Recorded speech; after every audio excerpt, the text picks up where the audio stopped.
Celebrating the connection with our pets. This is Animal Radio, featuring your dream team. Veterinarian Dr. Debbie White, dog trainer Alan Cable, groomer Joey Villani, communicator Joy Turner, and here are your hosts, Al Abrams and Judy Francis. We have got a lot on the docket today. I'm telling you, this is one you're going to want to stick around for. Here's the number, toll free, 1-866-405-8405. That's the Dr. Debbie, dog trainer Alan Cable, or dog father Joey Villani. On the show today, besides some great guests, first of all, if you have a turtle or ever wanted a turtle. Do you have a turtle? What kind of turtle do you have? Well, actually, he's a tortoise. I don't know if that counts. That does count. That's what we're actually talking about, tortoises today. Tortoise Talk. There's a difference between a turtle and a tortoise? Yeah. I don't know. Big. Oh, big. The size. Yeah, he is an African Spurred tortoise named Cecil. Oh, you will love our guest today. She has 8 African Spurred Tortoises, and in fact, she's the president, or the, what is she? She's the branch, blah, blah, blah, blah. I should have read this before the show. Anyway, she's a big wig in the tortoise world. Let's just say that right now. And I promise the next time that I tell you about her, I'll know exactly what her title is. Yeah, it's just the way I roll around here at Animal Radio. I got to tell you, Cecil, people don't think tortoises are affectionate, but Cecil comes running, as tortoises can run, to you when you go up on the deck where he has his house, and he wants to be rubbed around his neck and scratched. Oh, he is so sweet. Well, they have a lot of personality, I understand. Oh, yeah. And they live a long time, too, so you have to have them in your will if you have them. And so we'll find out a little more about that in just a couple of minutes here. Also, cats, flying cats. Circus cats, amazing acro cats. Cats that play in a band. Really? Really it's a rock band. I cannot believe it. I know. Their guardian's going to be on with us today. Cats meow. Yeah, it really is cool. And speaking of cats meow, I see there's a lot of news in the last 3 or 4 weeks about blue buffalo food. First, about 3 weeks ago, Hill Science Diet approached the National Advertising Association and asked that Blue retract some of their claims about food and about their food, the Hill Science Diet food.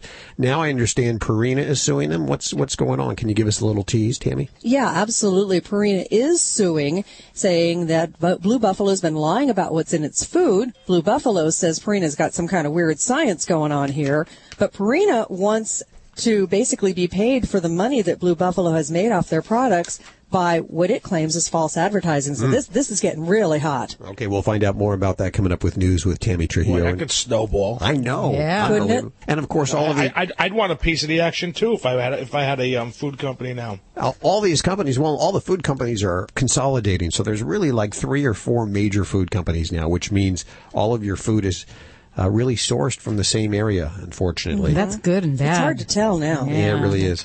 I also have a good story today about a lost pet that was found alive after 30 years. 30 years. A pet that lived 33 years? 30 years, okay. And There's only a couple types that could be. I know. That's on the way. Tortoise. You know what? Come over here, man. He needs to get smacked. I don't know. I'm just guessing here. But what about a bird? Did I guess right? Parrot. Be a Parrot, right? Yeah, you're a bird guy. I would have thought you would have picked a bird first off. I know, but then why am I getting a beating? Because I just love beating you, man. It's Any excuse. Yeah, anything I can do to touch you, man. So, anyway, toll free, 1-866-405-8405 is the number. We'd love to help you with your animals right now. Give us a call. Joey, what are you going to be talking about later on? Well, you threw me off here. I wasn't ready for this. I'm going to be talking about, I really wasn't. I'm going to be talking about dogs that get groomed regularly and form knots and what possibly is causing that. Okay. 2 weeks ago, I mentioned that Turkey they have brand new laws. Or they're instituting brand new laws for their animals there. Yeah, for pet ownership. You really got to jump through hoops and classes and courses and certificates. It's very strict. You got to do a test. And I had brought up the thought that maybe, could that be done in the U.S.? Should it be done in the U.S.? Or would that be too much government oversight?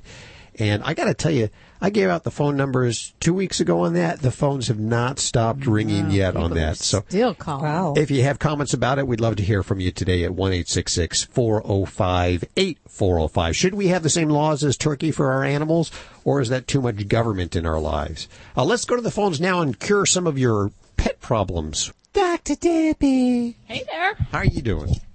I'm good. I'm juggling puppy behavior on one side of me. Juggling puppies. Yeah, well, my new puppy, and just trying to keep my shoes from getting chewed, and the radio equipment did get nibbled on a little bit. I will tell you. But she's a dog. I thought you were actually juggling puppies. Hey, so tell me what kind of trouble I'm getting into with having a Bouvier. Oh, hair-wise? She got a brand new Bouvier. Yeah, tell me. You know what? They're great dogs. But you just gotta brushing and combing. That's it. But you know what? The right way to do them is to hand strip them. That's what I hear. Do that. Yeah, that's what I hear. So I'm hoping to. What is that all about? What's hand stripping?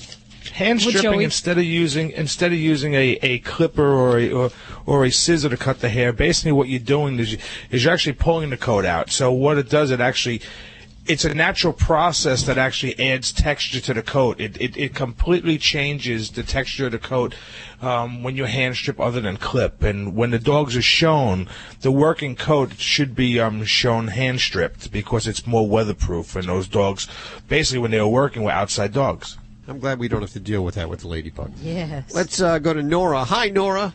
Yes, hello. Where are you calling from today? Oh, Los Angeles. And what's going on?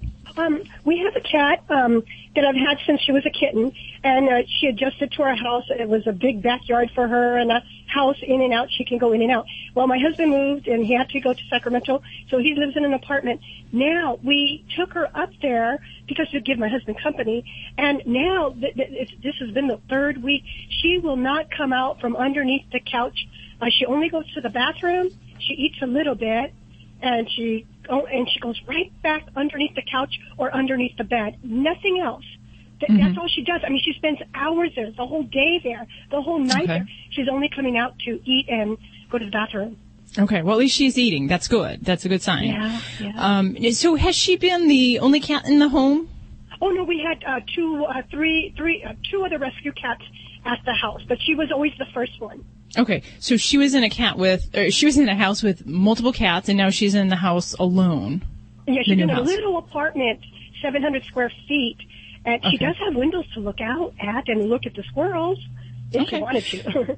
Okay, well, with kitties, we just have to recognize anytime we put them through an environmental change, it's a stress. It's a stress in their life, and in the ways that we can help her adapt to this is to recognize that cats don't deal with stress quickly or easily. So for many cats, relocating to a new home, it can take months. And 3 months is not unusual for a cat to work out and kind of settle into a new home. I think you may also have some of a challenge where we're coming from a household where we had, other kitties around, and now she's all by herself. So that even too is a type of psychological stress for her. She played with all the time. She grew up, they grew up together and they play hide and seek and all this stuff. And, she really had a play partner. Okay. Yeah, definitely. So that is a big change. So some of the things that I do recommend when we have a cat adjusting to a new home are going to be really look first at the environment that the kitty's in and what does a cat need? Well, cats need hide spaces. So, if it's happening under the bed, we can try to offer and provide some alternative locations that, are a little bit more opportunity for her to come out and be social. And that might be something as simple as a paper bag, hide boxes. You can have the cat trees with a little hide spot in them up at the very top of them. But really recognize that cats feel secure when they know what's around them, and hiding is really part of their game. But also making sure that your husband keeps in mind keeping the environment suitable to her. So keeping it quiet, not having a lot of loud TV, and if he's having people over or any other kind of sounds of moving, to really try to minimize that, because any of those kind of sound stressors can set her back and make it harder for her to want to come out of her shell. But for me, I do a lot of behavior work at my office, and I am a real fan on using some of the natural remedies to help our pets just cope with these, normal stresses that happen in their lives.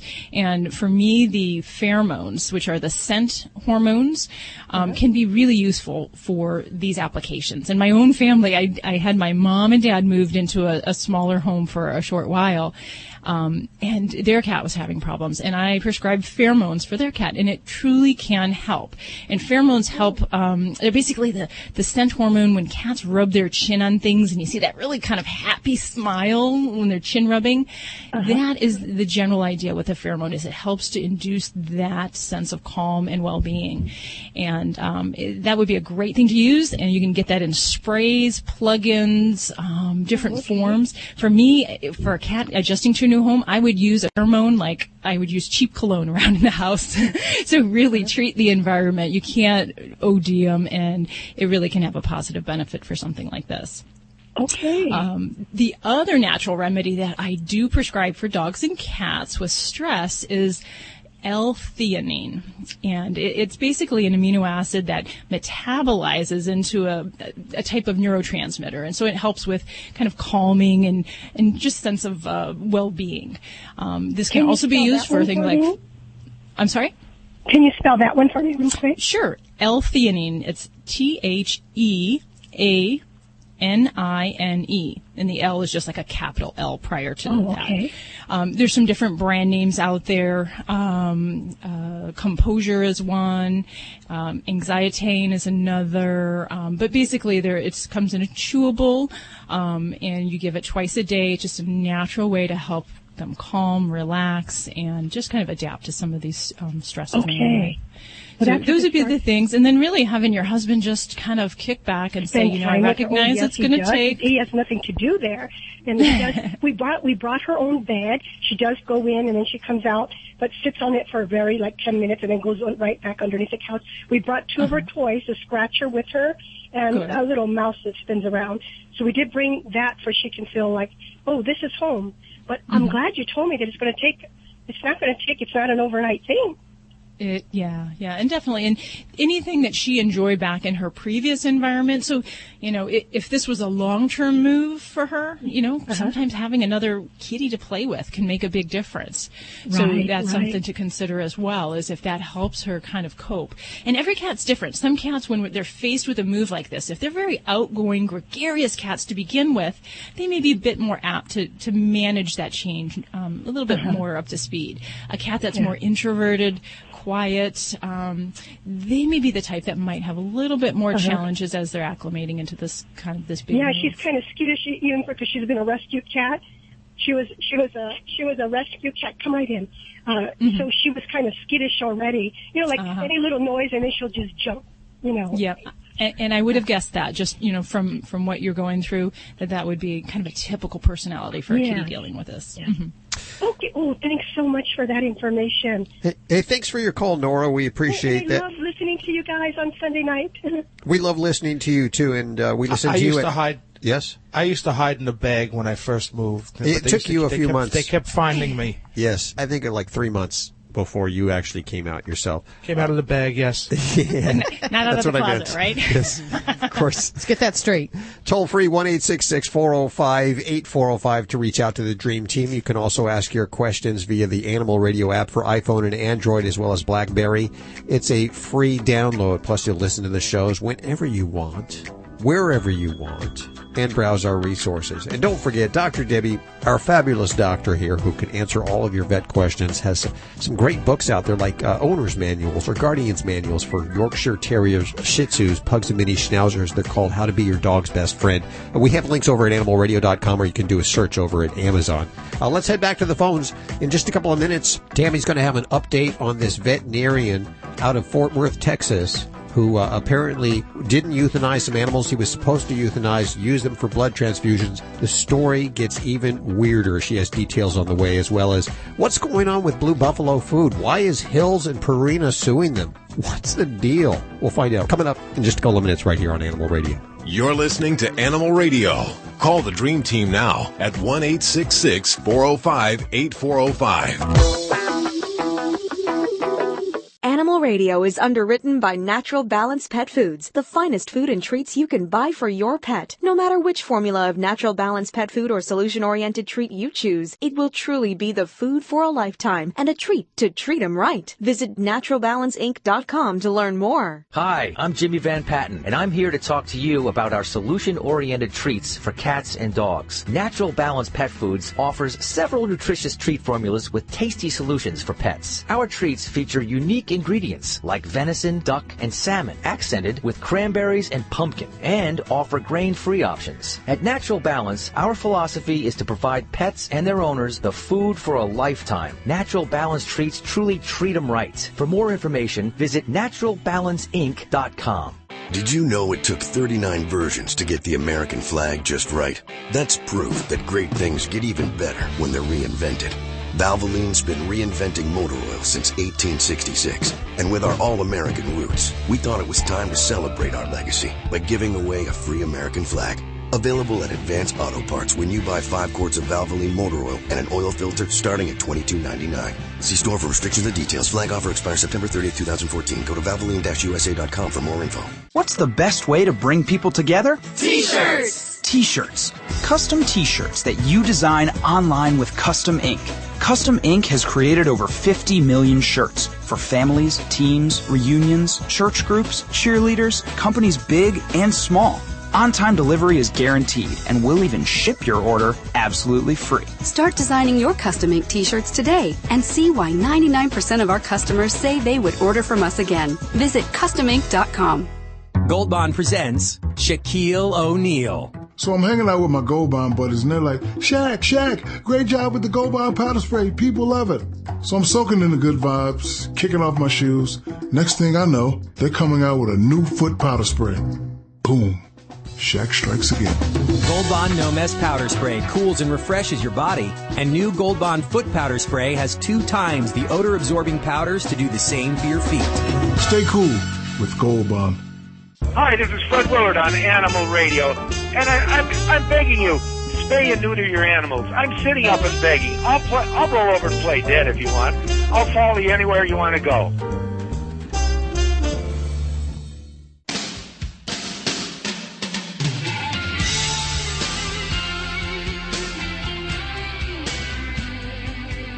Dr. Debbie, you rushed in today. You were. Yeah, I did. I was a little bit frazzled. You got a lot going on in the office there, don't you? It's raining sick cats and dogs and sick ferrets, I'll tell you. Boy, from ferrets that are almost seizuring to dogs in labor, you just name it, and it's happening right now here. It's feast or famine for you, and of course you're really the only one here that could get called away on an emergency and probably get called away in the middle of the night. Fortunately, your husband's also a veterinarian, so he can understand that. We don't get called away for any. Nobody has a DJ emergency. No, but I know someone who has a wedding. They might need an emergency DJ, but does that apply? Yeah, that's. I don't know if that would be as much of an emergency. Shotgun wedding. Jim, how are you doing? Hey, I'm doing great. How about yourself? Very good. Where are you? Hey, terrific. Hey, my question is, I've got a tabby kitty that's about 6 to 7 years old, and we're having a little bit of trouble with almost. You know, cats look when they do it, trying to cough up a hairball. Okay. What happens is there's no hairball there. We brought it to the vet on a regular visits and what have you, and it's the same type of symptoms, coughing up. She'll come in from outside. She'll jump down from a chair. She'll get, when she's being chased by the other cat, for example, they're playing, she'll stop all of a sudden and start the cough. And we've tried the gel to help release the cat ball, the hairball, and they've also done an X-ray, and there's no major obstruction. So the vet says, well, as long as the cat's healthy, and it's been going on for about 2.5 years, just monitor it, and we'll take it from there. And I was just wondering, is there any other thing that you could suggest that's causing this? Now, let me get this clear. Now, how often does the coughing actually occur? Is it a daily thing, several times a day? Yeah, several times a day, and it's somewhat intermittent. It's not every single day, but it could be first thing in the morning when she wakes up, but it's generally when she gets excited or there's heavy activity. Oh, okay. All right. And let me ask you, how is your kitty's body style? Are we slender? Are we healthy weight or chubby? No, she's slender. She's about 8 and maybe 8 pounds and a half ounces, and has not put on weight in the last 3.5 years. All right, well, that's good, because the first thing is you were describing these signs of coughing, especially after, like, activity or moving around, is I tend to think of things like asthma in cats, which is actually very common. And believe it or not, about 1% of the cat population is actually found to have feline asthma. And it actually is a disease where the airways constrict, and very similar to the problem in people where you can't get air. And kitties that have asthma tend to be usually a little bit on the heavier side, and that makes it harder for them with that condition. And if the cough is just once in a blue moon, I probably wouldn't worry. But a couple times a day starts to get my feelers up where I start to get untreated. I'd like to see something happen there. So I would certainly say that it might be worth looking into asthma further. And beyond an x-ray, your veterinarian may want to do things like blood work. And also, I would screen for heartworm disease. Right. It's not as common in cats, but we know that can affect the cardiovascular system. So coughing would be something that I would want to check for that condition. But if it is something that your vet says, maybe this is asthma, there are some things we can do to treat that. Believe it or not, inhaler therapy, there's all sorts of different types that we can use for kitties. Medications like steroids, such as prednisone, or injections of steroids, can help give them good quality time over a period of time. And then there's even bronchodilators. So that's my first thought, and I don't know that the hairball remedy is probably going to help us a whole lot unless we establish that it's... didn't do anything, right? Yeah. If it's coughing and we bring up a hairball, then that's different. But if it's coughing after exercise or movement, then I'm going to look at that lower airway system as potentially a problem there. And just asthma's, at the top of my list there. So I'd check into that a little bit more. Now, if they have asthma and if we don't treat her for that, is that harmful or? Untreated asthma can lead to further, I don't want to say damage of the airways, but it puts more stress on those airways, and we can get some other consequences. I would encourage you, in a very nice way, to look into that a bit further. You're listening to Animal Radio. Call the Dream Team now at 1-866-405-8405. Get something started. That's the sound of a Kubota BX Series, America's top-selling subcompact tractor for over 11 years running. And it's easy to see why. The BX is easy to own and easy to drive, with more for your money, like a rugged Kubota diesel engine, standard power steering, and four-wheel drive. But that's just the beginning of all the big potential this subcompact tractor brings to your property. Got lots of loading, hauling, and digging to do? Add Kubota's quick-attach front-end loader or backhoe. How about acres of grass to mow? Add a Kubota mid-mount mower deck. The versatile BX is part landscaping crew, part property manager, and all Kubota. Now is an excellent time to make it yours with low-rate, long-term financing available now. Kubota BX Series, America's top-selling subcompact tractor of the decade. Built for the best things in life. Visit Kubota.com to find your local Kubota dealer. Hi, I'm Junior, Director of Marketing for Fido Friendly, the travel and lifestyle magazine for us dogs.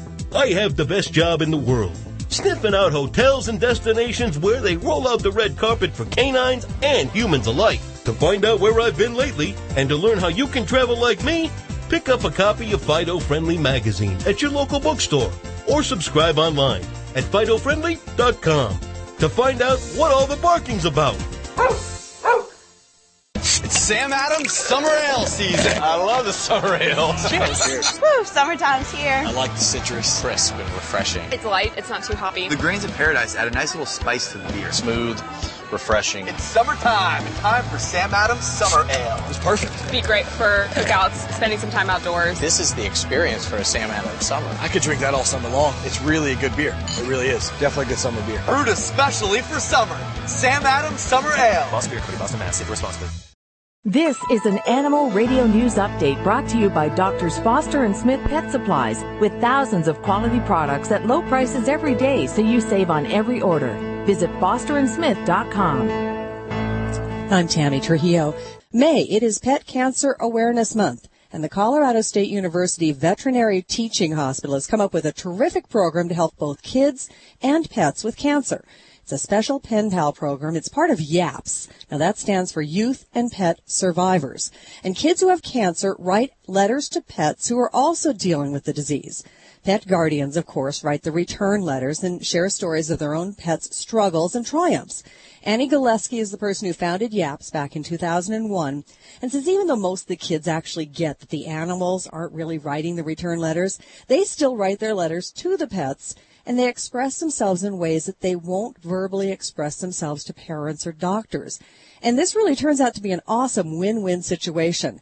The kids get a totally accepting pet, and the pet guardians get emotional support from the letters for what they're dealing with their animals. I love this thing. Now, 3 Michigan bear cubs, they have a new mom. This is all thanks to Vicks Vapo Rub. Michigan state wildlife officials coated these orphan cubs with the cold ointment. You know what it smells like, right? Ugh. The Vicks, yeah, right. Well, here's the cool part. It masked the scent carried by the little guys. And this was important because they smelled like their original mommy. So this way, they didn't smell like their original mommy. The surrogate moms found the cubs covered with something gooey, started licking them, and that gave them the new female scent, and she has started to care for them. Isn't that not brilliant? Wow. I love this. Yeah. I'm Tammy Trujillo. Get more breaking animal news at animalradio.com. This has been an Animal Radio News Update brought to you by Doctors Foster and Smith Pet Supplies. Visit fosterandsmith.com for pet supplies selected by veterinarians with 100% satisfaction guaranteed.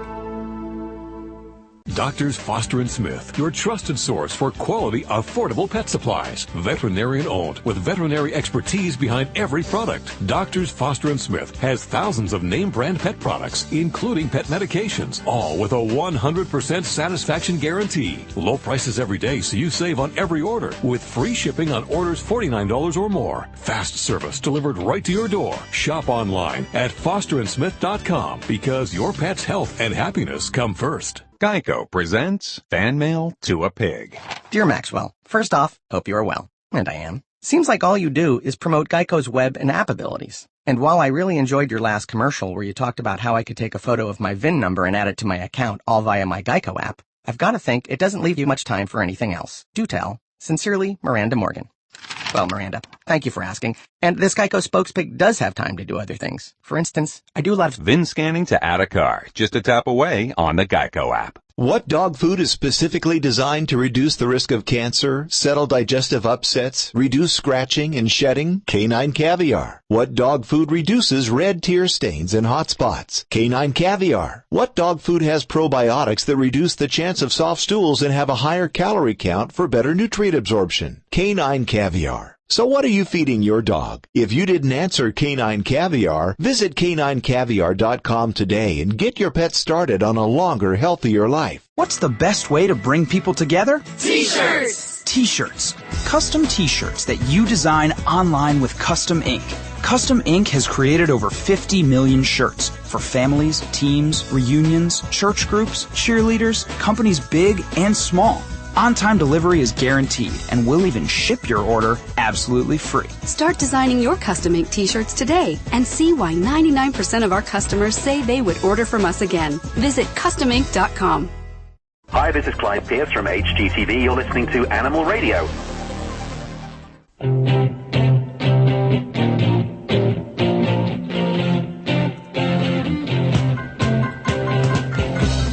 Here's the number once again, toll free. 1-866-405-8405. To the Dream Team here could be Dr. Debbie, dog trainer Alan Cable, dog father Joey Villani,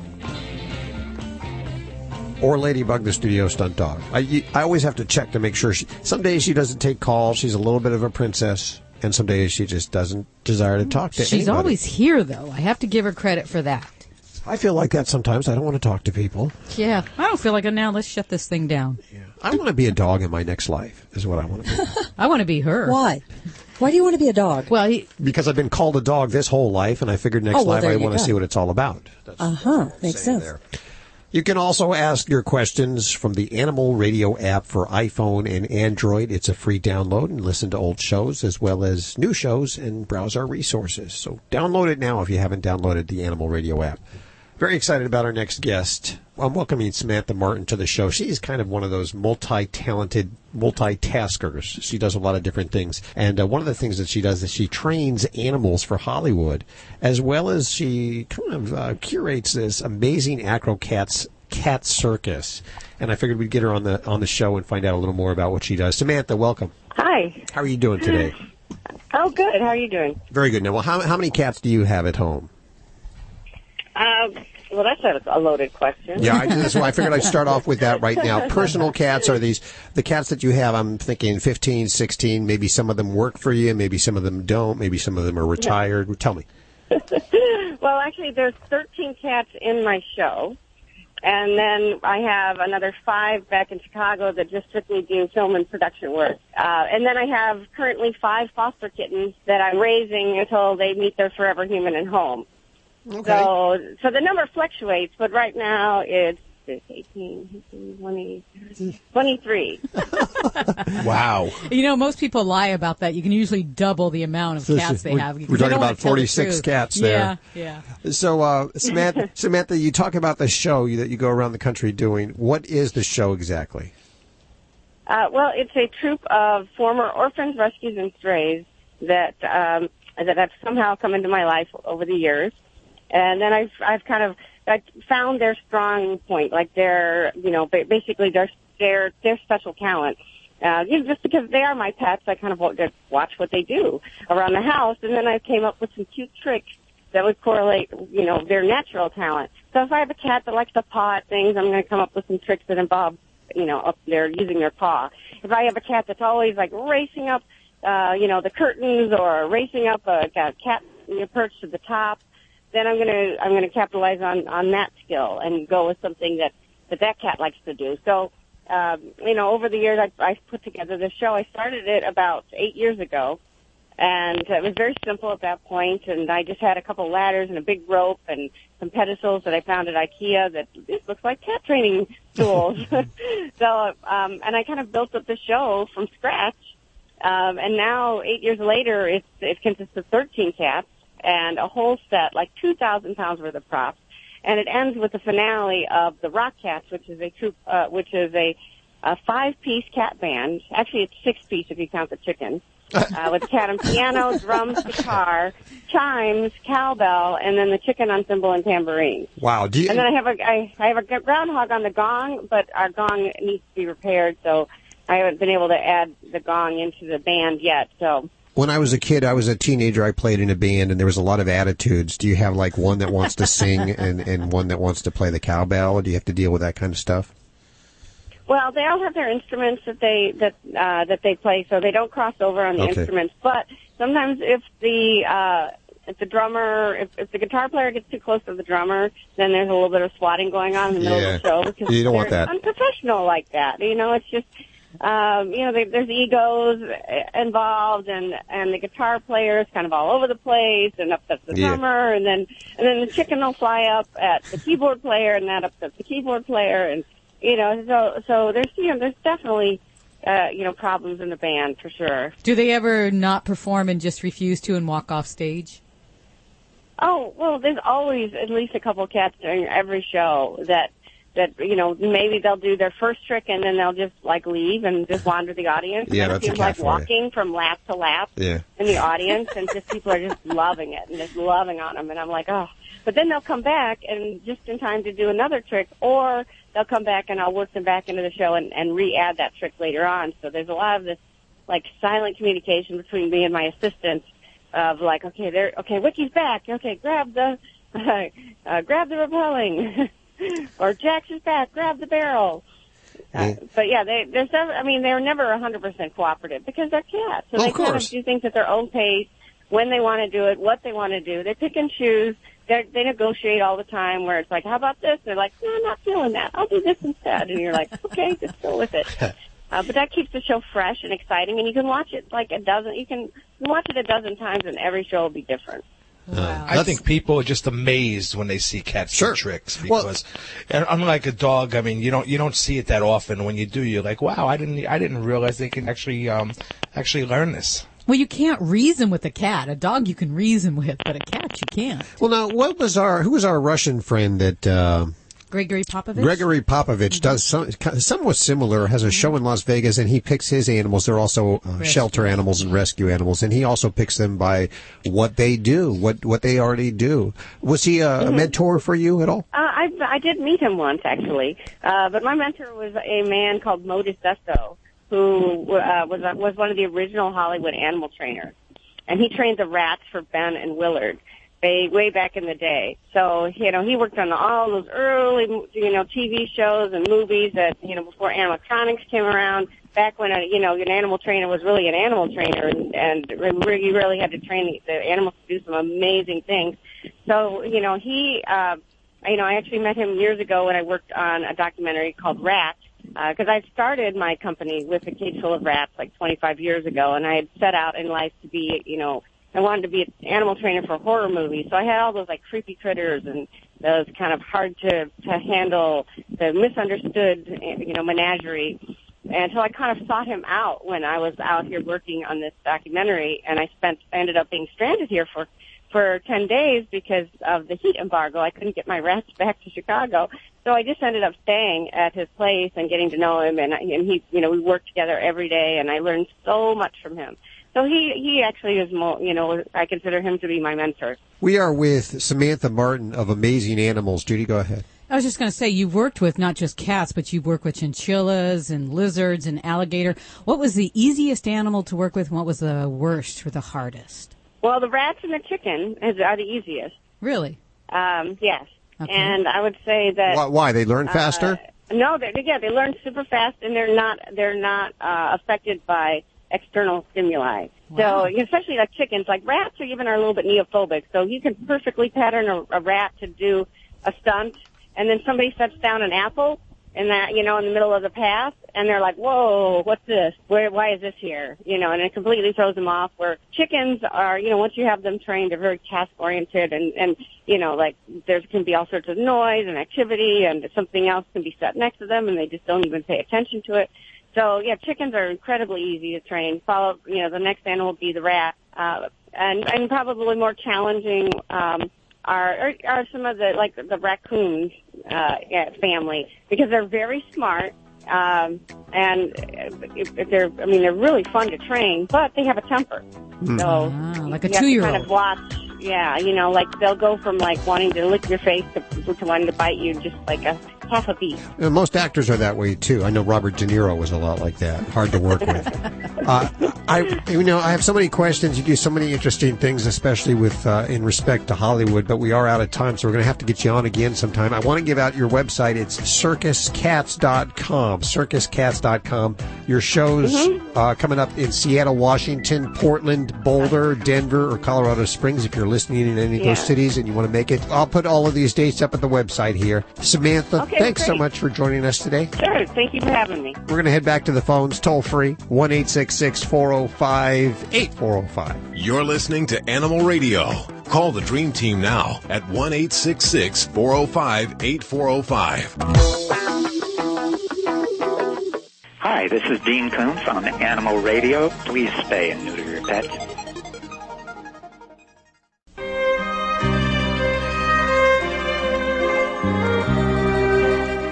This portion of Animal Radio is underwritten by Stella and Chewy's. They now offer the new size. It's an intro size, an introduction packet of their raw and frozen dinners, including the Chewy's Chicken Dinner, the Simply Venison, the Super Beef, the Duck Duck Goose, and the Phenomenal Pheasant. Check it out wherever Stella and Chewy's is sold. Let's all bow now and kiss the Dogfather's ring.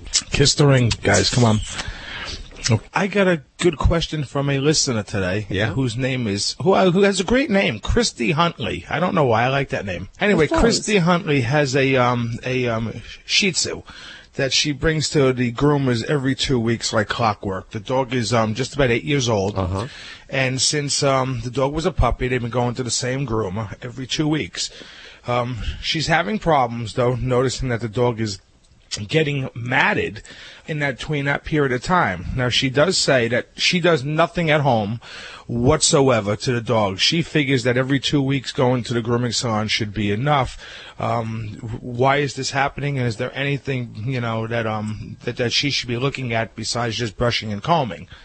Well, brushing and combing is definitely essential. Bringing your dog to the groomers every 2 weeks, that's a really good customer. And in most cases, I'm going to say if there aren't extreme things going on there, it should be good. Now, the first thing you want to look at is if your dog is getting wet. Is it going out in the rain all the time? Like if you're living in Seattle and it's raining every other day, your dog is getting wet, it's going to knot up. Or is your dog swimming? Other than that, if your groomer is doing a good job, and the way that you're going to check is when the dog comes home, just run a comb through the dog. Now, what she says in her long letter that she sent me is that she feels that the groomer is doing a great job because the dog looks great and feels good. One thing, though, having your dog groomed every 2 weeks sometimes isn't the best thing depending on the types of products that they use. Now, there's something that's called chemical mats, which is caused by buildup of product. Now, a dog that goes every 4 to 6 weeks to the grooming salon usually doesn't experience this because it's not so frequent. But every 2 weeks could be a little bit frequent, depending on what they're using in the coat. If they're using a lot of silicone-based products, which a lot of groomers use because you get a really, really great and instant result that when you pick your dog up, you can't believe how good it looks. The problem is this builds up in the coat. And it's like anything else. What's going to happen is it's going to tack that coat up, so the coat's going to pick up every piece of dust, dirt, and it's going to get staticky. So it's just going to keep binding to itself. So what's going to happen is the hair is going to stick to itself. What I would do is, if you can run a comb through your pet, as soon as it comes home, and that's not going to take too much. I know that you don't feel like brushing and combing your pet, but just run that comb through. If there's no knots or tangles, what I would suggest is tell your groomer if they can use a clarifying shampoo when they wash your pet, and what that'll do is it'll flush out the old product that needs to come out. So when they put new product in, it's not going to leave a buildup. It's going to be fresh every time, so you shouldn't have that same problem. And that should correct the problem. If that doesn't correct the problem, then honestly, then you're probably going to need to put a brush and comb through your pet, because some dogs, honestly, if they have a really, really thick coat, may need attention, other than just a professional grooming every 2 weeks. Yeah. But I would give that a try. I don't comb for like 2 or 3 weeks at a time, and it gets a little bit tangled too. So I can understand that totally. And yes, I'm running around in the sprinklers. So I know that hair on your back is totally out of control. I know. Maybe Joey could give me a trim. There you go. I'll bring the clippers in. Pruning shears. You're listening to Animal Radio. Call the Dream Team now at 1-866-405-8405.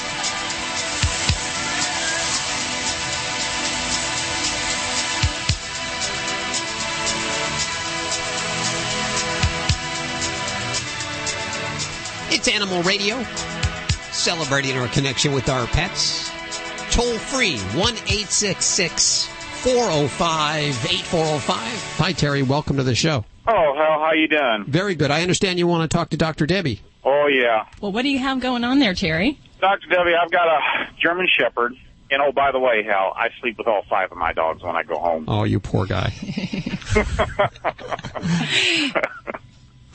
I've got one that I rescued.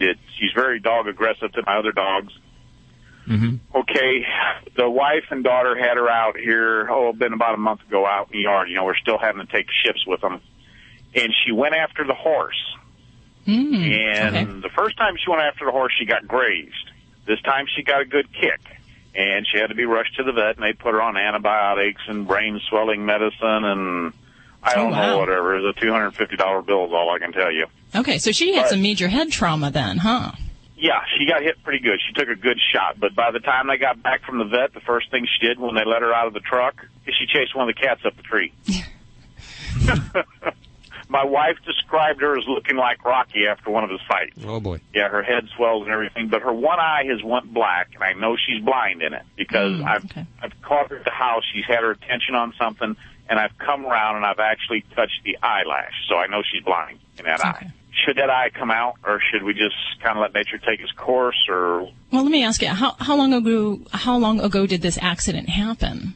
It's been, I was in Oregon at that time, so it's been about a month. Okay. And when you look at the eye, do you see any part of what we call the sclera, the white part of the eye? It has been. I noticed I was home briefly yesterday. It was one of them, like, passed through, took a shower. Hi, how you doing? Petted all the dogs, and see you later, dear, And she turned her head, and she turned her eye, and in the very, very corner next to her nose, I could see some white in there, which I hadn't seen for a while. At this timeline, if the eye is still looking very discolored or if it's very enlarged, then it may be time to really get that pressure checked in the eyeball. We can deal with a blind eye, but what we can't deal with is one that has pressure elevations or that's causing chronic pain. The other thing is that we can suffer nerve damage from these type of injuries to the facial area, and that alone can cause problems with blinking. Even if it seems like she can't see, I'd want to have this eye really looked at because we may not have a blink response, but we can still see. She does have a blink response. Okay. So, but I mean, when you say you touched her eyelid or her eye and she didn't respond to that. I got to her eyelashes. I didn't touch her eye, but like I sneaked around from behind where she didn't see me, and I got my finger close enough. I touched her eyelashes, and she blinked. But she also, the wife, spends more time on them because I'm a truck driver over the road. And she says she does blink. But you can't, I know she's blind in the eye because she couldn't see my finger. Well, I think definitely we need to get a veterinary eye on her eye because that's how we're going to really decide this. But for me, if it's been that time frame and the eye is discolored, there could be the very big possibility that she's uncomfortable and painful with that eye. So in those situations after a major trauma, sometimes removing the eye is the kindest thing for the pet. And also it can help avoid some of those long-term complications where we can have problems where I mentioned the pressure's getting up, like glaucoma in the eye, or even just having other types of damage to the nerve structures where we can have ulcers form and dry spots on the eye. Got a little, you see it on dogs, like they've got, I call it snotty eyes. Mm-hmm. And she had a little bit of that for a day or two, but it seemed to go away too. Yeah. Before I say cut the eye out, I want to have a vet on the ground look at your doggy's eye. But it is a possibility, and that may be a very real one we need to consider, especially after something quite this big of a trauma. But you know what? Gosh, the next trauma is going to come. This kid's got to learn, and you've got to get some control over her so she does not put herself in harm's way like this. 1-866-405-8405. Thanks for calling. I appreciate it. This awesome programming is underwritten by Litter Robot. It makes cleaning the litter box as simple as changing the kitchen garbage bag every few days. Here's how it works. 7 minutes after the cat uses it, Litter Robot automatically rotates. Its patented litter shifting process gently separates the waste and clumps from the litter. It does it so well. The reason it's patented is because it can save you up to 50% in litter. Wow. That's how well it sifts. It doesn't require any special waste trays or expensive litter crystals or chemical cartridges. Simply use your favorite clumping litter and a kitchen garbage bag. It's made in the USA with a 90-day money-back guarantee and an 18-month full warranty. It is awesome, and it's available to you. Yes, sir. I was going to say, it's awesome. You look at it and you wonder, how can someone hate this thing? And I have to say, there's somebody in my household that hates it. The litter robot? Yes. Who would hate the litter robot? My dog. Oh. Because it sifts it before she has a chance to get to it. So Kitty Roca. Yes, so she's a little disappointed with the litter robot. So okay, so everyone's satisfied with the litter robot but except Ladybug, the studio stud dog, who can't eat Kitty Roca anymore. Yes, it's gone too fast. Check him out, litter-robot.com. You're listening to Animal Radio. Call the Dream Team now at 1-866-405-8405. Vinny Penn here, coming at you on Animal Radio, your resident party animal. The topic du jour, or dare I get cheeky and say a pet peeve of mine? When that friend of yours that you haven't seen in years, a girlfriend of mine, came up to me recently and said, do you want to see I showed her pictures of my kids, and she said, do you want to see a picture of my kids? And she pulls out a photograph of 2 dogs. I don't know that there's anything more frustrating than this. I get the sentiment of the couple who's decided against having children, but to get a dog together and regard that as, that's our child, and to regard it seriously, that's what's kind of appalling, are the people who do it. Say, if you do it tongue-in-cheek, that's one thing, but to show a photograph of 2 Rottweilers in enormous hand-knit sweaters and say, these are our kids, Chip and Eagle. They're not your kids. I'm all for treating the pet like a member of the family. I had 2 dogs in my lifetime, and they absolutely were members of our family. They were man's best friend. I am down with all of that. But they are not your children. As a father, I take offense to it. I have 2 kids of my own, and it is a totally different situation. I feel ridiculous even trying to lay out why it's so silly. Now, granted, I dated a few girls in the day where I could have had children with them, and they would have been dogs. I mean, I get all that. But to show that photo and say, dead serious, these are our children. We love them like you love your own children. No, you don't. No, you don't. Because my kids would never have that tartar buildup on their teeth. Vinnie Penn, Party Animal, Animal Radio. Celebrating the connection with our pets. This is Animal Radio, featuring your dream team. Veterinarian Dr. Debbie White, dog trainer Alan Cable, groomer Joey Villani, communicator Joy Turner, and here are your hosts, Al Abrams and Judy Francis. You know the numbers, and if you don't, why not? Write them down. You may not need it now, but someday you'll say, I have a question. Why is my cat doing this? Or why is my turtle doing... Why is my flamingo molting? Don't reptiles only do that? You can call 1-866-405-8405. Of course, you can also download the Animal Radio app for iPhone and Android and ask your questions right from the free app. Today, a big show this hour. We're going to talk turtle, if that's okay with you. I have a friend on who's... You know, like I said, I should correct that. It's actually... Tortoise. Tortoise, because I personally don't know the difference. I thought turtles, a turtle's a tortoise, they're the same thing. Anyway, she started showing me pictures, my friend at work. Uh-huh. She started showing me pictures of these turtles, these tortoises. With clothes on. And clothes on tortoise? Well, it was, I guess, a Christmas picture. So there was like the antlers and all of that. Antlers on a turtle? Yeah. I can see a hat. Yeah. A turtleope. And she's always talking about the turtle. So I figured, let's get this nutty turtle lady on. And so she'll be joining us in just a couple of minutes right here on Animal Radio. I also understand there's an update, the story we were covering a couple of weeks back about the doctor, the veterinarian who supposedly took some animals in to be euthanized and actually kept them alive for transfusions. And is there new developments on that? Oh, absolutely. There's a $1 million lawsuit now filed in connection with this, and I bet it's just the first of several. Here's the thing, the piece that really got me. Among the 5 dogs that he supposedly did this with, one was his own personal pet. Wow. Okay. Yeah. Yeah, there's something wrong there. Yeah. In every profession, there's always 1 or 2 people that give the whole profession a bad name. Also, what do you think about Turkey and their new laws? Do you think it's something we should have here? We're deeply divided in the studio, I know. Is it too much government oversight, or is it something good for our animals? We'd love to talk to you, and we'll go to the phones next on that at 1-866-405-8405. Also, in just a couple of minutes, Tammy's reporting on this weird...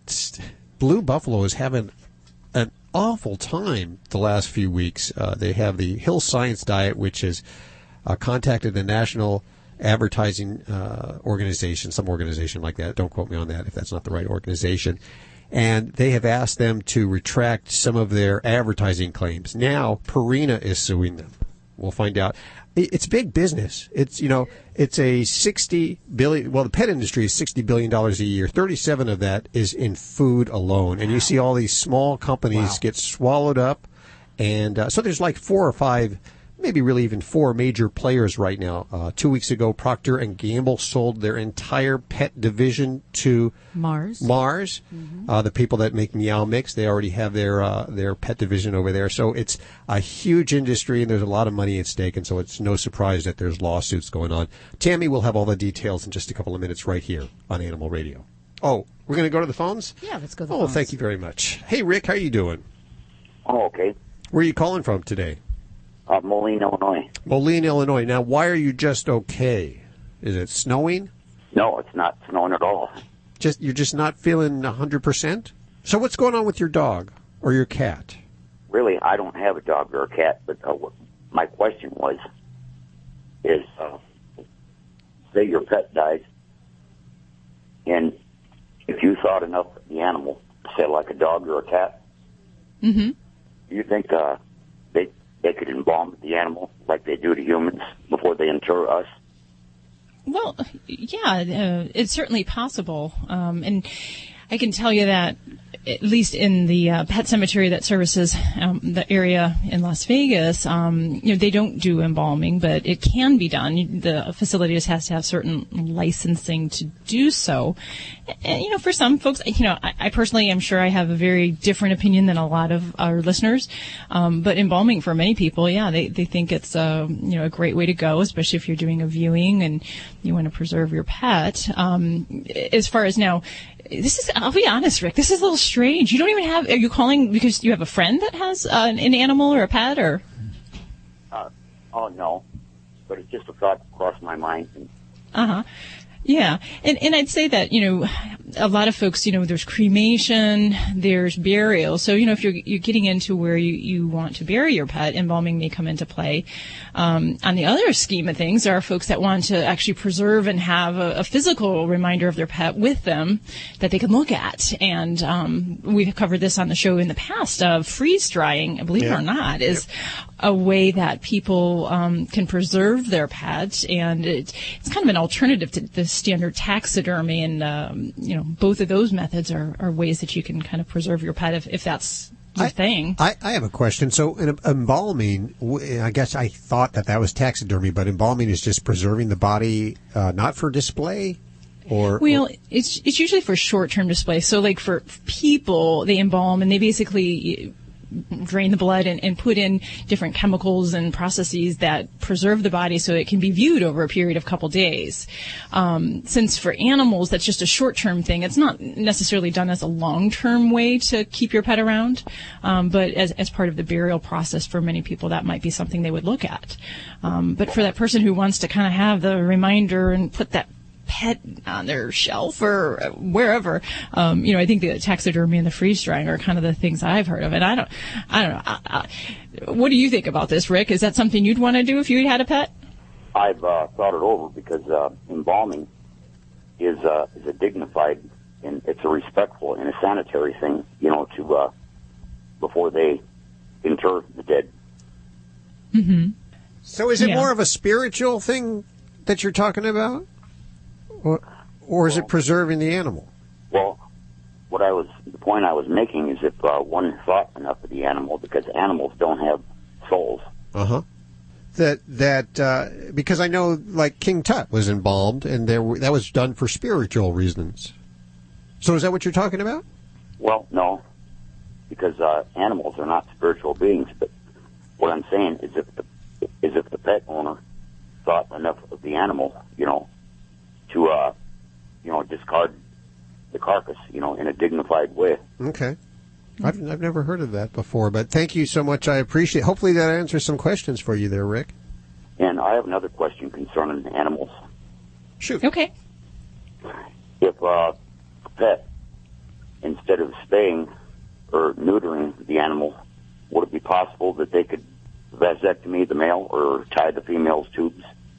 It's for the vasectomy aspect of things, it's not generally done because of the behavioral benefits of neutering in decreasing the desire to stray, fights, aggression, and then it also decreases the rate of prostate disease, prostate cancer, testicular cancer.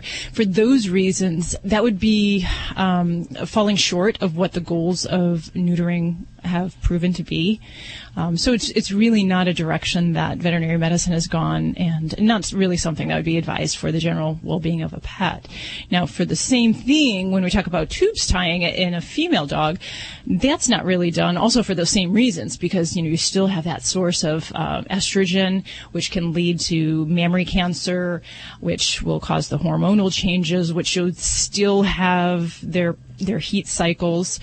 They'd still be receptive to males, and you could, stimulate more fighting and so forth. So that really wouldn't have a benefit. Now, what I will tell you, though, is kind of a new direction in spaying for dogs is actually where just the ovaries are removed, just an ovariectomy. and that's generally done through laparoscopic surgery, and that has some exciting potentials because it's a really smaller incision. We remove the heat cycles. We don't have to take their entire reproductive tract out, and many believe that may kind of be the new key to minimizing some of the the negative side effects that we can see with spaying. And the downside is it can be kind of costly because it takes high-tech equipment to do that. But yeah, I don't see that either of those tubes being tied or the vasectomy are probably going to go anywhere here in the U.S. Well, I hope that these don't sound like silly or stupid questions. They don't sound like silly or stupid questions, but I am scratching my head because you're not a pet owner. Are you thinking of becoming a pet owner? I've thought it over because I'm an animal lover anyway. In fact, I respect dogs and cats more than I do a lot of people. Good for you. Good for you. Very true, yeah. Well, thank you for your call today. I appreciate it. Some great questions calling from Moline, Illinois. What's that station out there that you're listening on? I forget that. KCJJ out of Coralville, Iowa. Okay. I appreciate that. Thank you so much for listening today. You're awesome. If you have any questions, give us a call. Toll free, 1-866-405-8405. I'm totally speechless. I am too. Those are some great questions, I have to say. And, a lot of people sit there in front of me in my exam room and are afraid to ask that. I'm here for neutering. And then they find out the testicles are gone. And they're like, oh, my gosh, I thought you were just giving them a snip. And it's like, no. So there's a lot of sometimes misperceptions. So it's good to clear it up. He said one thing, though, that got me a little bit, that the pets don't have a soul. Yeah. And I was going to comment, and I held back. That's one thing I don't believe. Yeah, I guess there are some people that don't believe it. Well, remember 10 years ago, even less than that, people never thought that animals had sentient feelings or could feel pain. So be sad or depressed. And then if you remember when we were kids, the dog wasn't even allowed in the house. It had to stay in a dog house in the backyard. So things are changing. Not so much in the U.S. as they are in Turkey. I'd love to have your calls toll free at 1-866-405-8405. We'll go back to that in just a couple of seconds. Yes, sir. We're going to talk turkey, We're going to talk turkey here. This portion of Animal Radio is underwritten by Litter Robot, which automatically cleans the cat litter for you. You don't need any special supplies or plumbing. Just use your favorite clumping litter and never scoop dirty litter again. It's available at litter-robot.com. You're listening to Animal Radio. Call the Dream Team now at 1-866-405-8405. Get something started. That's the sound of a Kubota Standard L compact tractor, now rolling off the line from Kubota's assembly line in Jefferson, Georgia. With a powerful Kubota diesel engine, standard power steering, ergonomic controls, and a deluxe suspension seat, it's more than ready to work. It's ready to help take your productivity to the next level. Kubota's Standard L is a property owner's dream. Powerful, versatile, and comfortable. Choose from 2-wheel drive or 4-wheel drive models with gear or HST transmission options to make sure you get the right combination of power and performance for your needs. Plus, there's a wide range of performance-matched Kubota implements to help you get even more done, including a quick-attach front-end loader and backhoe. Think of all you can get done and all you can save with low-rate, long-term financing available now. Kubota Standard L Compact Tractors, built for the best things in life. Visit Kubota.com to find your local Kubota dealer. We've talked about Stella and Chewy's family of freeze-dried and frozen dinners for dogs. Now we're pleased to share 2 new exotic dinner additions, Simply Venison and Absolutely Rabbit. Both are made with 90% single-source protein and enhanced with organic fruits and vegetables. Each are fortified with vitamins, minerals, and probiotics to be 100% complete and balanced. Stella and Chewy's, the official food of Ladybug, Animal Radio Studio Stunt Dog. Only the good stuff. For more information, go to StellaandChewy's.com. Did you know it took 39 versions to get the American flag just right? That's proof that great things get even better when they're reinvented. Valvoline's been reinventing motor oil since 1866. And with our all-American roots, we thought it was time to celebrate our legacy by giving away a free American flag. Available at Advanced Auto Parts when you buy 5 quarts of Valvoline motor oil and an oil filter starting at $22.99. See store for restrictions and details. Flag offer expires September 30th, 2014. Go to Valvoline-USA.com for more info.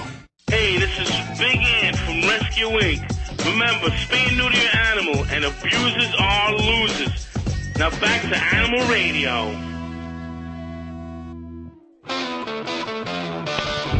Hey, Jim, how you doing? Doing wonderful, thank you. How are you tonight? Good. Where are you calling from? Studio City. The Los Angeles area. What's going on? Well, I was just driving along here with, I'm transporting a German Shepherd service dog in the back of my Volvo wagon.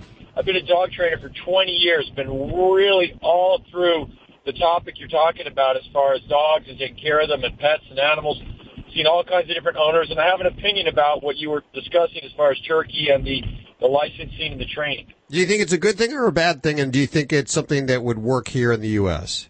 I think it's completely a bad thing, and I'll tell you why. Okay. As much as I love dogs, and I've spent 20 years being a professional dog trainer, I think we need to keep things in perspective. And if you're going to have that type of legislation and enforcement about ownership of pets and make it that of much of an encumbrance for people to own pets, you're actually going to take good dog owners and make them less interested. I think that people that want to take care of their animals always want to learn, always do the right thing. People that don't. You don't have this type of rules for having a child. You got to keep it proportionate. Maybe what we should do is we should have, if you're going to have a child, you should have classes and licenses. If people learn how to be better parents, they'll learn how to take care of their pets. The problem is people don't know how to nurture and take care of themselves and others. And that starts with being a human being, not just with taking care of dogs and cats and birds and fish. So you got to keep proportionate. Animals are wonderful, but you're not going to make people better dog owners the way is by forcing them to get licenses. What you got to do is have much stronger penalties that are enforced for people who don't take care of their pets and animals properly. Use that money to fund the paperwork and the enforcement, and let people have a fun and enjoyable experience with the majority of our responsible owners. But I say, get a license to have a child and have to take classes, and within 20 years, you'll have better pet owners. Here, Jim. I like that. I like that idea. That's good. Thank you so much for calling. 1-866-405-8405. What do you think? Turkey's putting on a bunch of new laws, lots of new legislation that really, would it work here or not to protect our animals? What Jim just said, some wise thinking went into that. Makes a lot of sense. Hey, Violet, how are you doing? Fine, how are you? Good. Where are you calling from today? California, over in Arcadia. Over in Arcadia. Okay. What's going on? What's the animals okay? I have a puppy here I'm babysitting, and she's actually eating poop. Mm-hmm. Okay. Yummy stuff, isn't it? Yes, I ask her every single time. Yeah. Is she eating her own poop or other dogs' poop? Other dogs' poop. Okay. So she's That's not the name your of my dog? new dog food. ODP? They're giving her Blue Buffalo. Okay. And so she's not your dog, she's just in your care for some time? No, I have her for 2 months. Oh, okay. All right. Well, you got a little time you can work with this. And eating poop is definitely a very normal behavior that dogs have. So we have to remember our dogs are not some kind of weirdos. This is actually a normal behavior that the mother dog does when she has little newborns. She has to lick and clean their backsides and ingest their urine and feces. So that's kind of what they have to do to stimulate them and also to keep those predators away and keep all those signals away from those predators. So the trick is there is no single trick. a lot of it gets down to supervision and redirecting attention to other things. So for me, it's all about exhausting a puppy, not letting them get bored, and hanging out around the stool. So pick it up, and definitely supervise the dog when they're out in the potty area. But really, we have to exhaust dogs, get them tired, and if she does go run into the poop, I don't make a big deal about it. I just kind of redirect. I carry a squeaky toy and go squeaky, squeaky, squeaky, and I make the dog follow me. So for me, that's kind of my big thing and how I like to manage that. And then just not chasing them, because that definitely will make the game more fun. Okay. And Alan, do you have anything? Just everything you said is right on. I mean, people get so freaked out when they see dogs eating poop or humping other dogs, and that is just normal dog behavior. To people, it's very disgusting and gross, but to dogs, it's like a regular everyday thing. And you just have to teach them that that's not a behavior that you want, but you have to go about it calmly, and you have to be very, like Dr. Debbie said, redirect them when they're puppies, because they got the attention span of it's like a 1 second attention span. So just redirect them, correct them gently, and bring them to something else, and do it over and over and over. And like Dr. Debbie said, supervise them. If you're not there to supervise the dog at all times and you're trying to correct a problem, it's not going to work. So when you can't supervise, keep that dog attached to you by a leash, or put him in a kennel or a crate so that he can't do the behavior, okay? And make sure he can't do the behavior, and pick it up as quickly as possible, too, just like Dr. Debbie said. That's all good stuff. She'll play and play and play and play, and then suddenly she decides when she gets bored, she just wants to go over and see what that person's doing, and when they're taking a poop, I'm like, no, no, no, and then she walks away. Or wait a minute, did you say people were taking poops? She's funny. She's a little Shih Tzu, but she's cute as a button. Aww. But I've just never seen them go to town on it. They do. There's something just delightful. And, cat poop is even better. So I guess you should be thankful it's just the dog poo. I'm glad, yeah, because my friend just went through something else with her dogs, and I told her to call the emergency. So. Oh, my. Yeah, they got a hold of Roach Hotel. Oh, man. Yeah, and I told her, you got to call him. I got to call him. So she did. Goodness. Well, Violet, thank you for doing such good work with the animals. Well, be well and stay in touch with us, okay? I know you will. Toll free, 1-866-405-8405. You're listening to Animal Radio. Call the Dream Team now at 1-866-405-8405. I'm Beth Stern on Animal Radio and Adopt from your local shelter. Dogs or cats, horse or emu, animals are people too. A canine cop is out of a job in England. Buster, a 2-year-old German Shepherd, performed well during his 14-week training period, but it all went downhill once he started walking the beat. His police handler, David Stevenson, said Buster had a total lack of drive and motivation.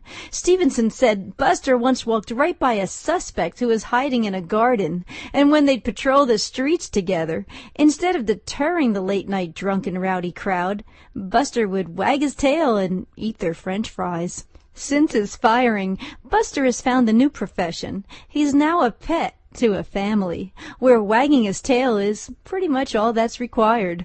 I'm Britt Savage for Animal Radio. Animals are people too. Animal Radio. You're listening to Animal Radio. Find us at animalradio.com. Log on, learn more. Little Bo Peep has lost her sheep because someone broke into her apartment and stole all her sheep, not to mention a 50-inch flat-screen TV. Luckily, the Geico Insurance Agency had helped her with renter's insurance, and she got full replacement. She has since trained her sheep to do voice impressions of various attack dogs, and now feels very safe.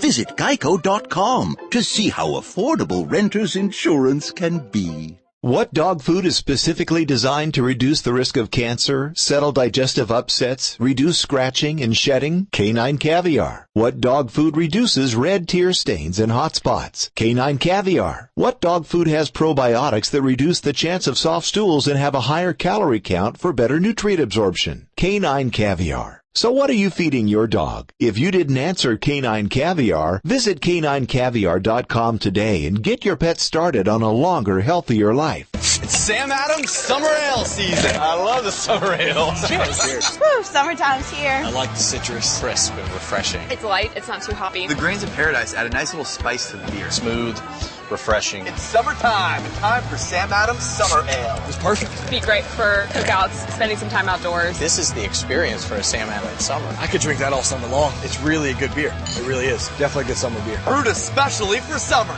Sam Adams Summer Ale. Boston Beer Company, Boston, Mass. Save responsibly.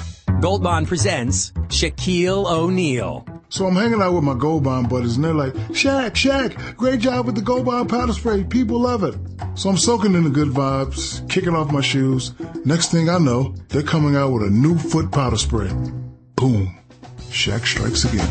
Gold Bond No Mess Powder Spray cools and refreshes your body. And new Gold Bond Foot Powder Spray has 2 times the odor-absorbing powders to do the same for your feet. Stay cool with Gold Bond. This is an Animal Radio News Update brought to you by Doctors Foster and Smith Pet Supplies, with thousands of quality products at low prices every day, so you save on every order. Visit fosterandsmith.com. I'm Tammy Trujillo. Now, here's the latest on a story we reported on last week, and that has literally been on fire on the internet. Remember this, the couple whose dog was supposed to be euthanized, but was allegedly kept alive by a veterinarian in Fort Worth, Texas? And that dog was used as a blood donor. Well, that family has filed a $1 million lawsuit now against Dr. Lou Tierce. Jamie and Marion Harris say that their new vet says Sid was abusively kenneled. That's how they phrased it. And now the 4-year-old, 170-pound Leonberger has many serious problems, including needing surgery for bulging discs and some paralysis because he wasn't allowed out of this kennel. Now, what he doesn't have is the congenital spine defect that Dr. Tierce cited as a reason to put him down. Tierce has reportedly admitted to the Texas Veterinary Board that he kept 5 dogs alive to be used as blood donors when they were supposed to be euthanized, including his own personal pet. A war in the pet food industry, it's heating up right now. Nestle's Purina Pet Care has filed a lawsuit against Blue Buffalo. Purina accusing its rival of false advertising about what's in its dog and cat foods. Blue Buffalo promotes its foods as all natural, with no poultry byproduct meals or no corn, no wheat, no soy. But according to the lawsuit, Purina says it hired an independent lab to test several Blue Buffalo foods and found all those things in there.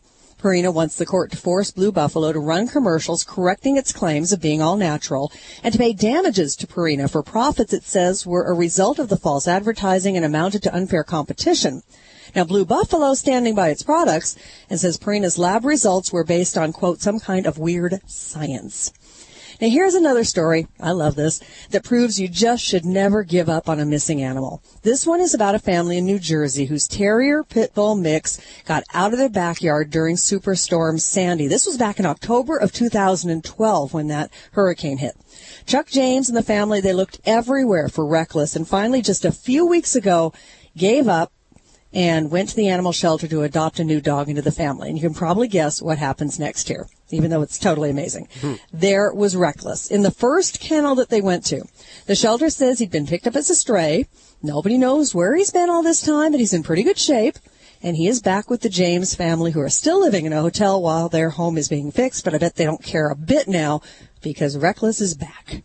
I'm Tammy Trujillo. Get more breaking animal news at animalradio.com. This has been an Animal Radio News Update brought to you by Doctors Foster and Smith Pet Supplies. Visit fosterandsmith.com for pet supplies selected by veterinarians with 100% satisfaction guaranteed. Doctors Foster and Smith, your trusted source for quality, affordable pet supplies. Veterinarian owned, with veterinary expertise behind every product. Doctors Foster and Smith has thousands of name brand pet products, including pet medications, all with a 100% satisfaction guarantee. Low prices every day, so you save on every order, with free shipping on orders $49 or more. Fast service delivered right to your door. Shop online at fosterandsmith.com, because your pet's health and happiness come first. Did you know it took 39 versions to get the American flag just right? That's proof that great things get even better when they're reinvented. Valvoline's been reinventing motor oil since 1866. And with our all-American roots, we thought it was time to celebrate our legacy by giving away a free American flag. Available at Advanced Auto Parts when you buy 5 quarts of Valvoline motor oil and an oil filter starting at $22.99. See store for restrictions and details. Flag offer expires September 30th, 2014. Go to Valvoline-USA.com for more info. What's the best way to bring people together? T-shirts! T-shirts. Custom T-shirts that you design online with Custom Ink. Custom Ink has created over 50 million shirts for families, teams, reunions, church groups, cheerleaders, companies big and small.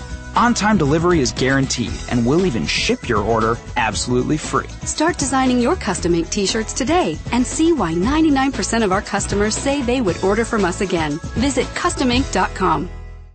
This Tuesday, it's the premiere of NBC's new medical drama, The Night Shift. TC was an Army Ranger, battlefield doc. He's a hero, driven to save everyone but himself. I keep having these dreams. I keep reliving that moment. Let me help you.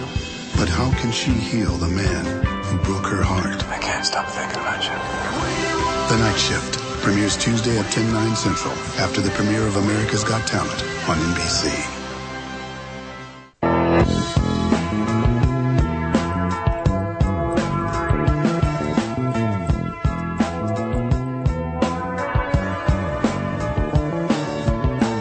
We'll head back to the phones in just a couple of minutes. Toll free, 1-866-405-8405 for Dr. Debbie, dog trainer Alan Cable, and dog father Joey Villani, all here for you.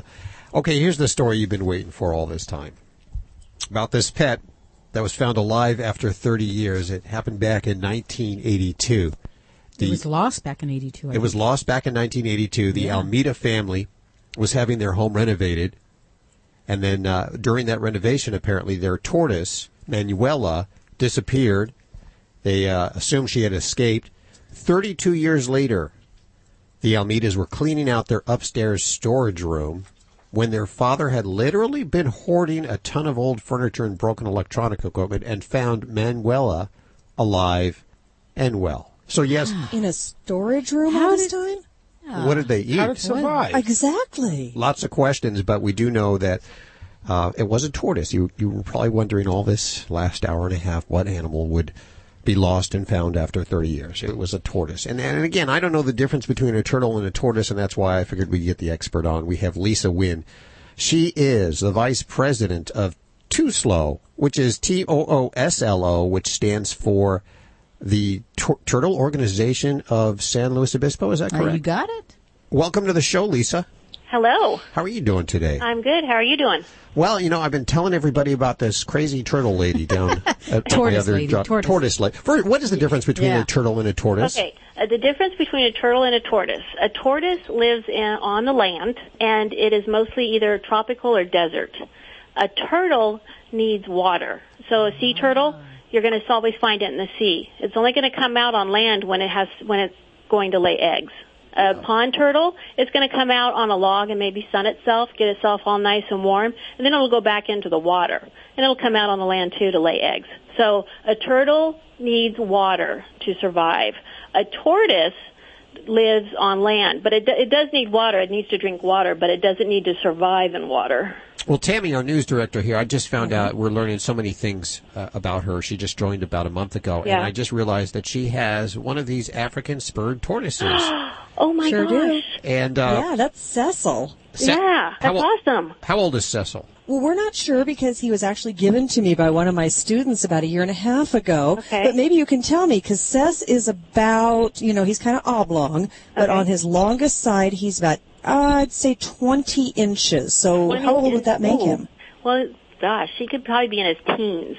Okay. Yeah, is his young shell, dude. is his shell bumpy or is it smooth? Oh, yes. Oh, no, it's very bumpy. Very bumpy. So that means, so we call that pyramiding. And so that means that it's not getting a proper diet, unfortunately. But so it's kind of hard to tell how old. But if he's about 20 inches, he could be in his late teens. Okay, because he's eating good quality turtle chow, and then he gets his greens and that sort of thing. But we've only, like I said, had him about a year and a half of his life. Yeah, unfortunately, when they live out in the wild, they eat all the wild grasses and the wild plants. Now, when we bring them into captivity, we're feeding them like romaine lettuce, which is fine, and not iceberg. Don't feed them iceberg, but no, he gets romaine. Romaine and red lettuce and all that. Well, believe it or not, that's kind of considered like junk food to tortoises. Really? Yeah, it's good for us, but it's like junk food for them. So what we try and do is feed them a lot of grasses. Like Bermuda grass, that's like the best. Oh. And so when you see that pyramiding, that just means that they've been in captivity, and there's nothing you can do. It'll never go away. But as long as they're getting a proper diet now, it won't get any worse. Okay, so we just need to go pull up some grass out of the yard pretty much for him. Yeah, just pull up some grass and dandelions. I love dandelions. That's like candy to them. And hey, a use for dandelions. Usually I hate them and throw them out. This is good. Trust me, I can't grow them. I'm the only person that can't grow dandelions. Everybody else in the world has millions of them. No, forget it. And my tortoises love them, so I always pick them whenever I see them. How big can Tammy expect Cecil will get? Well, Cecil is the third largest tortoise in the world, and he'll probably get to about 150 pounds plus. Wow. And probably live about over 100 years. Now, the largest one I've seen is down at the Ojai Sulcata Project Center, and that his name's Rambo, and he's 250 pounds. Holy moly! I don't know how old he is. How old will they live to? About over 100 years, probably about 150 years, maybe. So you really got to care for them, like in your will or something. Oh yeah, yeah. Oh, he's in there. Oh, are they like goldfish? Will they only grow the size of the enclosure they're in? No, they'll just grow and grow. Wow. Yeah, no. Well, Lisa, you have 8 of them, 8 of these African spurred tortoises, and there's obviously a club for them, so I'm guessing a lot of people have tortoises. A lot of people in this county have tortoises. Too-Slow has been around for about 22 years, maybe 23 years. And we're part of the chapter of the California Turtle and Tortoise Club. And that that club is the umbrella for all of the chapters of the Tortoise Club. So there are 13 chapters in California right now, all up and down California. And what we do is we take in all turtles and tortoises, and we try and adopt them out. And this year, the CTTC, which is the California Turtle Club, the California Turtle and Tortoise Club, is turning 50 years old this year. Wow. Is there or was there at one time a law against owning these turtles? No. The only law that there is for the desert tortoises. Oh, okay. Now, the desert tortoises is the California state reptile, and that tortoise, you cannot take it from the wild because it is an endangered species.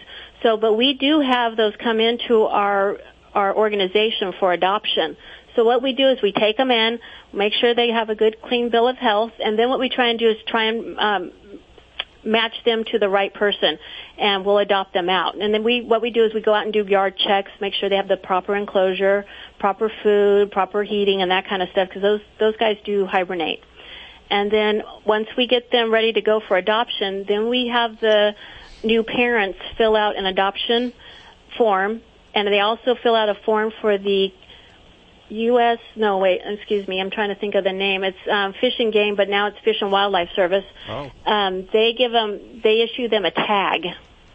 So then those new animals that are not already tagged will get tagged, and then they can go to their new home. What, do they make good pets? Do they have personalities? Oh, yeah. Mine have great personalities, yeah. I think they make great pets, personally. Are they better than cats or dogs in some ways? In some ways, they're very quiet. They don't bark, and they don't meow. You put them out in your grass, they'll chew down all your grass for you. They love succulents, so they'll mow down your backyard for you in no time flat. Can't sleep with them though. You can't. It's kind of hard to sleep with them. I understand that cleaning up after them is a big deal. That could be a big deal because if you can imagine a 250-pound tortoise, you can imagine the cleanup. Do they hibernate? These guys don't.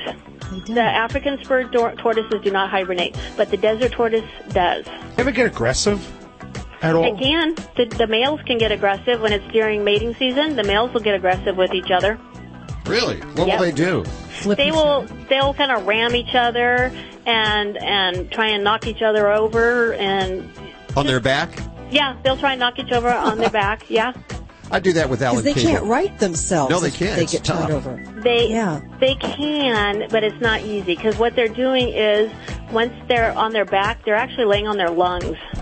And so it's really hard for them to right themselves back over. So I'm always constantly out there watching mine because they do fall over. How long can they survive if they're on their back? I don't know. It just depends. You don't want to find out. We don't want to find out, yeah, because it would be a horrible way to go.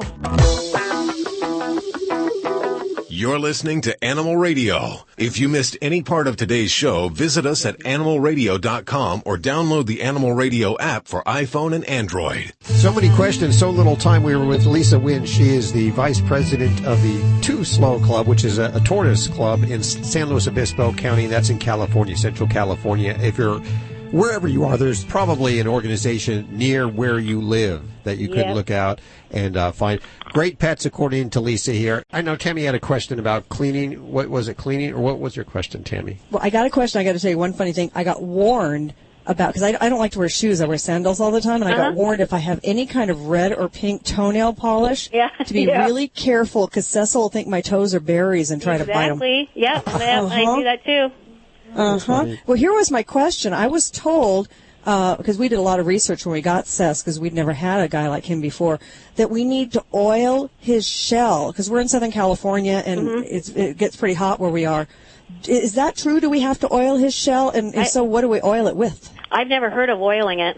Okay. There you go. Yeah, I've never heard of that. Now, you do need to soak them. Provide a big enough water area, like a bathtub outside, or not a bathtub, but a kiddie pool or something, so that they could go in and soak themselves. Because if it gets too hot, they might want to go in and cool off. And they can also absorb some of that water through their shell. How high would the water be? Probably to cover up his legs. Okay. So that he could actually get in there and sit down and be, have part of his shell submerged. But I have not heard of the oiling. I'm writing that down right now to check into that. Okay. Now, Lisa has a picture of her tortoise wearing antlers, dressing up with the Chihuahua. I guess the Chihuahua and the tortoise get along fine. Yes, they do.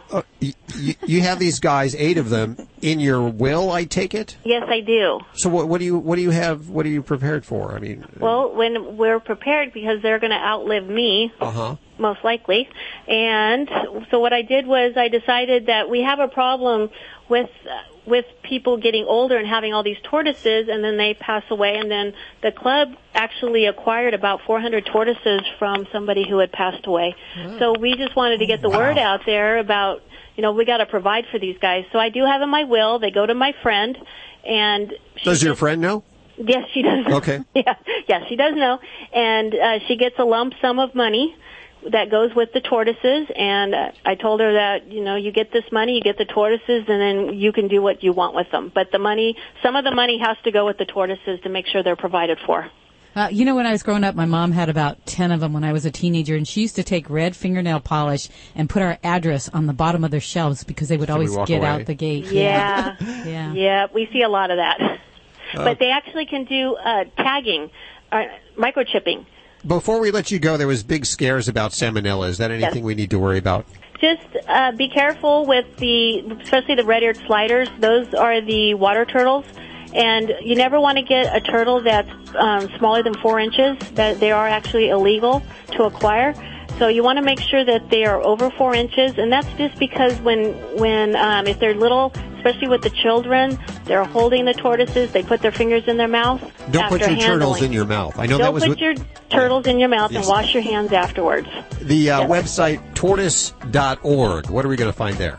That's tortoise.org is the California Turtle and Tortoise Club website. So that's all the information. Everything is on there. All of our past archived gazettes, a gazette called the Tortuga, and all kinds of information you ever wanted to know about your turtle and tortoise place to go. There you go. I have learned so much today. Lisa, thanks for joining us. You're welcome. Thank you. Maybe we should have show and tell day. Bring the tortoises in one day. Hi, this is Paul Reiser, and you're listening to Animal Radio. Every minute you're here, you're not harming someone else. I don't know what that means. If it's usable, use it. Otherwise, cut it and get out. This is Animal Radio, baby. Boog, the studio cat, who usually sits comfortably in the corner. He's asleep. Totally asleep for the whole show, which, gave me a complex for the first few years. But today, Judy brought into the studio a pet box. It's a cat pet box, specifically for cats. And this includes all kinds of goodies for cats. And as soon as she brought it into the studio, Boog, the studio stunt cat, got up and went over to the box and is started digging through it. Digging through the box there. So what we're about to talk about is something that is for your cats or dogs. It's a regular subscription service, box service, and there's several out there, but this one stands above the rest, and I'll tell you why. There's a lot of reasons for it. I want to welcome here. Can you hold that for a second, Judy? Yes, I'll get Boog out of it. The co-founder and CEO of PetBox, Sean Conlon, is joining us. Hi, Sean. How are you doing? Hey, guys. How are you? I'm doing well. Thank you. You're causing havoc in the studio here. I'm telling you that right now. I know. We loaded it with extra catnip, so he's probably going nuts over there. So now tell me, there are other subscription services. Tell us what you do and why you're different. Yeah, that's a really good question. So basically, we ship to both cats and dogs, so we cater to both clients. And it's really unique because you actually get to go in as a member of PetBox and customize your own shipment with certain products that you want to have on that monthly basis. So we're currently the only subscription box out there where you can customize each and every monthly shipment. Yep, I like that because there might be something that your cat or dog likes more of and something that they don't like. So it's great that you can customize it. Or you might want to try something new. Yeah, exactly. And we have a lot of really unique options, too, where you can one of the most recent products that we added are little T-shirts for dogs. They're super cute. Well, this is also a great gift for somebody who has a dog, a subscription to the service. Now, you've had over 60,000 shipments in less than a year? Yeah, so we just crossed the year mark on May 1st of this year, so we're officially 1 year old. Holy moly, 60,000 shipments is a lot. That's good. So what is the subscription cost, and what all will we find in that box when we open it up? So it ranges from $29 to $39 a month, and that really just depends on which subscription plan you sign up for. So the month-to-month option, where you can cancel at any time, is $39 a month. And if you prepay for the full year, that actually breaks down to $29. And the nice thing is each and every shipment has a retail value of $50 or more, plus you're getting the free shipping with that, too. So really it's about $75 worth of stuff that you're getting. It's like Christmas every month. It is like Christmas because you got the treats in there, you got toys in there. What else do you have in there? There's accessories. We've got grooming items. We've got paw and body wipes from John Paul Pet. We've got shampoos, conditioners. Like I said, the T-shirts. We just added some collars for dogs as well. So there's really a wide array of products. So you're going to be able to try those new products every month, but ultimately pack some cool, cute stuff in there, too, that you wouldn't normally purchase. I am concerned about what I feed my cats, treats, whether it's treats or food, where it's made. Where is this stuff made? So all of our edibles are made here in the United States. That was first and foremost what's important to us, being dog and cat lovers, is that we are giving our own pets those premium, healthy products. So if I have a small dog, I'm able to select like small items instead of really big toys, balls that she couldn't play with? Yeah, exactly. And another thing, too, is some dogs are really tough chewers. So we have those items in there, although no toy is really indestructible at any point. But, there's hard rubber toys, there's soft plush toys. My dog is a golden retriever, and ironically, he likes the really soft plush toys. He doesn't really destroy them. So we like to cater to him to get those. But ultimately, you can go through and choose any option that you would like. So if I couldn't afford a full year, I can just buy one box, right? Yeah, exactly. You can just do one shipment, and then, like you said, all the way up to that full year. Can you do a shipment, like if I wanted to give it, like 1 month's shipment to a friend or something as a gift? Yeah, so you can send the gifts. You can do the 1 month gift, you can do a 3 month, 6 month, or a 12 month. Oh, I like that. And there's a good side to this, another good side to this. For every pet box purchased, you're helping out rescue animals, right? Yeah, so we have an awesome partner out of Des Moines, Iowa called Bogobble. And what we do every Friday is on our social media community, so Facebook and Instagram, we host what's called #PetBoxFridays. And that's where our community votes on where we send this weekly shipment of hundreds of pounds of food to shelters or rescues all over the country. Okay, so let's give out the website here. It's www.getpetbox.com. Getpetbox.com. That's a great... Yep. Now, how did you come up with this particular idea? Did you look at other models and say, how could I do it better, or what? You sound like a young guy. Actually, yeah, I am. I'm actually 27. So this is my third company that I founded. What were your other two companies? So the other two were branding and marketing companies for high schools and universities. So we really focused on creating a brand image within the community that was consistent with more of a professional team. So I've really gotten, branding and marketing. And with PetBox, we were looking at Birchbox, ironically, is where the model kind of came from. And we were doing some research on them, and we're, avid pet lovers. So we're like, wow, why don't we do this for the pet industry? tweak it a little bit, allow people to customize their shipments. And ever since we've been signing more and more people up each and every month. Well, this should be it. You should have to get new offices now after this interview. Yeah. And I have to say, Sean, this is a great idea. And for someone like me, I have a new puppy in my home, and I'm finding that the toys are not lasting, but, a week. So for me to get a fresh supply of toys and even things that I, might not have thought of that they'd like, that would be a great way to discover what new things your pet would like. Yeah, that's a great point. And we, what we do is we sift through all the thousands of pet products out there, and we really narrow it down to those premium ones that are going to be healthy and fun for your pet to enjoy each and every month. Okay, well, now we can allow the cat. Okay, I can give him the box. He can have the box now. Now that we've seen what's in it, and he looks so happy. I know. I guess that's also part of the treat. To get the box too. Yeah, absolutely. Okay, getpetbox.com. Sean, thank you so much for coming on the show today. Thanks for having me on, guys. I appreciate it. Well, that's all we have time for today. Remember, you can download the Animal Radio app for iPhone, Android, or BlackBerry. It's a free download. Do it now so you don't forget. If you have any questions during the week, ask your questions directly from the app or listen to the show anytime you want. I want to thank Samantha Martin from the amazing Acro Cats, as well as Turtle Crazy Lady. And I only talk to her like that because she is a friend, Lisa Winn. Thank you so much for coming on the show today. And Sean Conlon. We'll see you next week for more Animal Radio right here on this fine station. Bye-bye. Bye. Bye.